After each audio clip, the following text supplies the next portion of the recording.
Okay, what's going on, guys? So this will be my guide for how to escape free-to-play and earn your first bond. So if any of these methods help you out or anything like that, please drop a like and subscribe. So with all that being said, I'm going to recommend one of my personal favorites and my personal recommendation that everybody should at least do until they get to level 55. So the first method would be crafting, right? So you'll start out at level 1 crafting, okay, get some wool, do that one quest, farmer's assistant, I believe. No, sheep shear, right? So do one of those quests, and then I recommend just getting wool and spinning it because it's a lot faster into a ball of wool.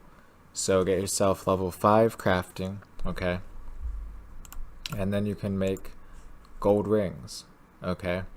So then do gold rings and then, until about 20. Then you can make sapphire rings, okay? You'll need an ring mold and a gold bar and a cut sapphire for every single ring that you make, okay? So one sapphire is 503 coins, okay? And one sapphire ring is 685. So a gold bar will also cost you 85. So you'll make yourself a decent amount of profit on that. So you'll make approximately 102 if you go by these current prices and you sell it at exactly the exchange price. You will earn yourself approximately 102 coins per sapphire ring. And I recommend doing the necklaces when you can because they offer more experience ever so slightly. And I recommend personally you do that until about 55. And I say that because it's very AFK, and at level 55, you can craft a Slayer helmet when you can make one as a member, and that'll come in handy when you become a member, because Slayer helmet is very useful and you'll need it. So basically, you can do it here at Edgeville, the furnace. You have to use a gold bar on a furnace with your ring mold, or you'll need a necklace mold if you're doing the sapphire necklaces, or you can go to Edgeville. I'm sorry, not Edgeville. You can go to Alchemy because there's a bank right here and a furnace right there. So we'll go into method number 2. As we're coming up on method number 2, and this is arguably the best method or one of the fastest, reliable methods for free-to-play money making. So one feather pack here in Port Sarum, okay, at the fishing shop, one feather is 3 coins, and a feather pack gives you 100 feathers. And they're 200 coins roughly each. Okay, so I'll show you here really quickly. 43,260. Let's just say we buy 5 because the price goes up each time. Let's just buy 10. Okay, so we had 43,260 coins. So then you open all of them, and we are now at 44,210. Now you can choose, okay, and the shop pretty much goes back instantly. By the time we even finished opening those packs, we had already enough to get another 5.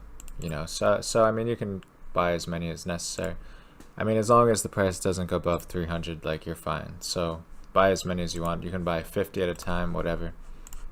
So we started with 43 or 44. No, we started with 43,000 something. We already have 45,000 coins. So it's tedious, but it's very fast compared to a lot of the methods that you can do as a free-to-play person. So I highly recommend that one, and that's probably going to be one of your best bets for free-to-play money, is doing something like that. If that's not something that you want to do, then you'll want to stick around for this next method because we'll go into a combat moneymaker. So we have finally made our way to the next combat moneymaker. As a free-to-play person, and from me to you, this is pretty much going to be the only way that you want to do free-to-play money making. Okay, now I know it's very annoying, but you'll definitely want to complete this because it is definitely worth it, and you can make several 100K an hour, which for a free-to-play that is very good, very, very good. So for this method, you'll need to do the Corsair Curse quest, okay? Now, it's a decent, I mean, it's an average quest, so it might take you 30 minutes to an hour. But when you're finished, you go to Remington, which is just west of the fishing shop in our previous method. And you'll want to travel with Cabin Boy Colin after you've completed the quest.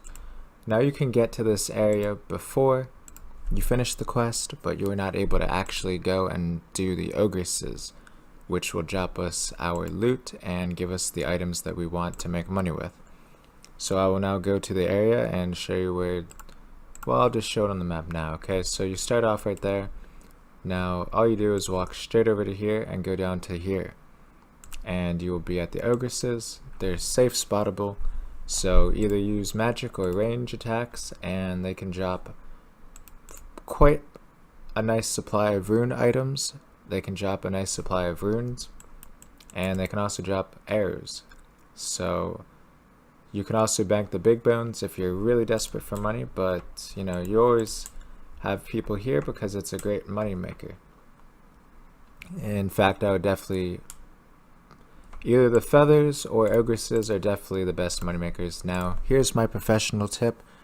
It's going to be quite crowded here, so just hop worlds until you find one that's open, you know, so that way you can find a spot.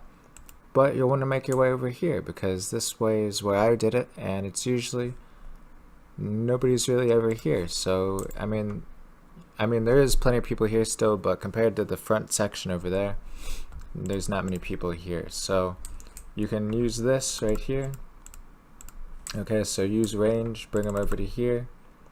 Okay, and then you can safe spot them from there, but if you mess that safe spot up, you can stand right here and hit them with range from here. So you either want to safe spot them and bring them over to this area, or you want to stand on this rock right here and then hit him from up there, and then he can't aggro you. So then you just do this, repeat it until you have enough for a bond. You can choose to either bank the big bones or leave them on the ground. And you know, if you have 55 magic, then you know, you can high alch and stay here for longer. It's all a personal preference on what you want to do. So we'll go into the next money making method now. So this next money maker, and I think this will be my final money making method that I'm going to include in this video, because there really just isn't very many for free to play users, and the ones that I've already covered are pretty much the best that you can possibly do. I don't personally recommend you to do anything else for money.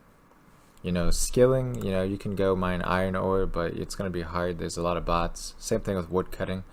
Cutting use these days just is not very good at all, and neither is fishing, lobsters, or anything like that. So this next method, you'll need 55 magic, and it'll be with high level alchemy. So you can do this in between, you know, ogresses or things like that. But, you know, you want to high alch items. Now the problem with that is, you know, there's a buy limit on items. So there's several items that you can high alch for a profit, okay? So I'll cover what you can alch for money on this video.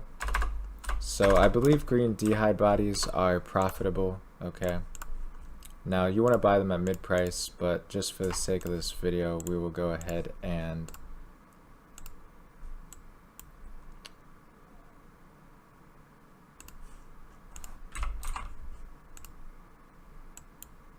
okay, all my runes are in my rune pouch, so I'll have to buy one anyway.